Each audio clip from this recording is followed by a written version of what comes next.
গাজায় চলমান আগ্রাসনের নৃশংসতার সকল সীমাই যেন পার করে ফেলেছে বর্বর ইসরায়েলি বাহিনী। ৩০ এপ্রিল মঙ্গলবার দেশটির প্রধানমন্ত্রী বর্বর নেতা নেতানিয়াহু বজ্র কণ্ঠে জানান দেন, জিম্মি চুক্তি হোক বা না হোক, সম্পূর্ণ বিজয় অর্জনের জন্য আমরা রাফায় ঢুকব এবং হামাসকে নির্মূল করব। এদিকে এই হুঁশিয়ারি শুনে বসে থাকেনি উপত্যকাটির মুক্তিকামী সংগঠন হামাস। মিশর সীমান্তবর্তী গাজার রাফা শহরে হামলার ব্যাপারে ইসরায়েলকে হুঁশিয়ারি করে দেন সংগঠনটির সিনিয়র নেতা ওসামা হামদান। ১ মে বুধবার হিজবুল্লাহ সমর্থিত লেবাননের আল-মানার চ্যানেলে তিনি এসব কথা বলেন। ওসামা হামদান বলেন, শত্রু যদি রাফায় স্থল অভিযান চালায় তবে আলোচনা বন্ধ হয়ে যাবে, কারণ গুলির মধ্যে প্রতিরোধ আন্দোলন আলোচনা চালায় না। তিনি আরও বলেন, হামাসের প্রতিরোধ সক্ষমতা এখনও দারুণ আছে, আর একই সময়ে ইহুদিবাদী এলিট ব্রিগেডগুলো গাজা উপত্যকায় ঝরে পড়ছে। ইসরায়েলি শত্রুরা তাদের সক্ষমতা নিয়ে বাজি ধরেছে, তবে স্বাধীনতাকামীরা হাতে হাত রেখে বসে নেই, তারাও প্রস্তুতি নিচ্ছে। হামদান নিশ্চিত করেন যে হামাসের ২ নেতা মোহাম্মদ দেইফ এবং ইয়াহিয়া সিনওয়ারের সাথে স্থায়ী যোগাযোগ আছে। তারা মাঠের পরিস্থিতির উপর ঘনিষ্ঠভাবে নজর রাখছেন।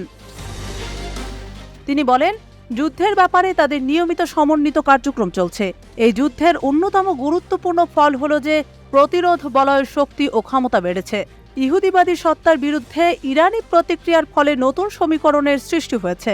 হামদান বলেন, গাজার মাটিতে প্রতিটি সশস্ত্র সেনা ফিলিস্তিনি জনগণের শত্রু।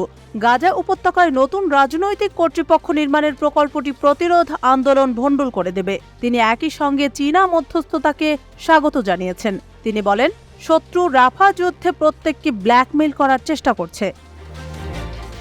এদিকে হামাসের একটি সূত্র সৌদি পত্রিকা আশরাককে বলেছে, এবার যুদ্ধবিরতির প্রস্তাবের ব্যাপারে ভিন্ন পরিবেশ ও পরিস্থিতি বিরাজ করছে। মূলত বেশ কিছু জিম্মির মুক্তির বিনিময়ে গাজায় ৪০ দিনের যুদ্ধবিরতির প্রস্তাব দিয়েছে দখলদার ইসরায়েল।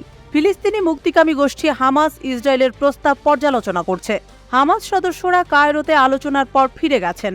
তারা নিজেদের মধ্যে আলোচনা করে ইসরায়েলের দেওয়া যুদ্ধবিরতি প্রস্তাবের ব্যাপারে তাদের অবস্থান জানাবে। অন্যদিকে ইসরায়েলের প্রধানমন্ত্রীর কার্যালয় থেকে প্রকাশিত বিবৃতিতে বলা হয়, গোষ্ঠীগুলো নেতানিয়াহু এবং জাতীয় নিরাপত্তা উপদেষ্টাকে যুদ্ধ চালিয়ে যাওয়ার পাশাপাশি এটি শেষ করতে আন্তর্জাতিক চাপ প্রতিরোধের আহ্বান জানিয়েছে। ইসরায়েলের ২টি লক্ষ্য হল হামাসের সামরিক ও শাসন ক্ষমতা ধ্বংস করা এবং সব জিম্মিকে ফিরিয়ে নেওয়া।